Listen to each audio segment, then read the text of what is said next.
magandang hapon sa lahat. Ang full name ko ay Adila Gales. Katira ko sa Ilaya, Kutkot, Biloan, Cebu. Yung anuhan ng kalamidad, mga bagyo. Umaapaw yung mga tubig sa amin. Yun ang pinakagrabe doon, maraming patay. Yung mga bahay namin was out. Yung parang tsunami. Ewan ko kung ano yung hindi ko na ano ba kung kay noong mga ilang dekada na maliit pa kami, maraming bagyo, hindi nakaranas ng ganito. Ang bahay namin, mataas. Ano pa yung bahay namin, yung last World War niya, hindi yun na ano dahil malalaki ang mga ano. Tapos ngayon, nagtataka ako, bakit ganito? Ano nang nangyari sa amin?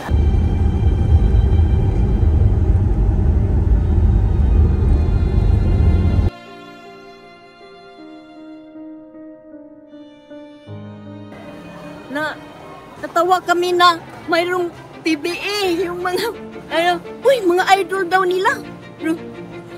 May ginagawa nga ako, matanda na ako ha. Ay, pumunta ako dahil nandiyan yung mga PBA, gusto kong makakita.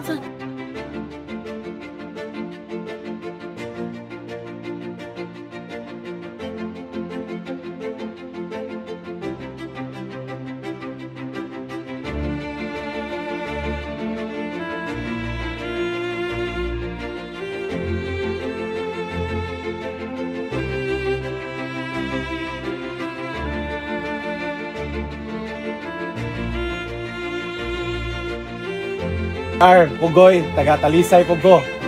Nasalanta sa mi pero kaniya mo inapili sa PBA. So nami na gawin mo ha. Napunta ka makatabang ko sa inyo ha kay loig yun, dagan yun kayo na ano na.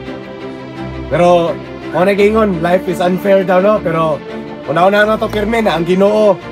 Faithful siya po pirme sa ato ang kinabuhi, di ba no? Kahit unsa magian, nasanay Ginoo sa atong kinabuhi. Malipayon niya po na, di ba? So, para sa gilas, sa PBA, laban lang. Okay? May binigay. Ay, salamat na. Diyan, yung mga kapitbahay ko. Mga idol. Pasok dito. Sa lahat ng nasalanta, lalo na dito sa Cebu, sa Liloan, napapasalamat kami sa PBA na ginawa ito at nakatulong tayo kahit papaano. Sana mapasaya natin yung mga tao, makatulong tayo sa kanila. Papasalamat din tayo sa PBA na umabot tayo sa Cebu kung saan pinakagrabe yung salanta ng bagyo. May lindol na, may bagyo pa. Sana marami pang tulong na dumating dito sa Liloan. Marami pang lugar dito sa Cebu na nasalanta ng bagyo. Yun, sana mapasaya natin sila.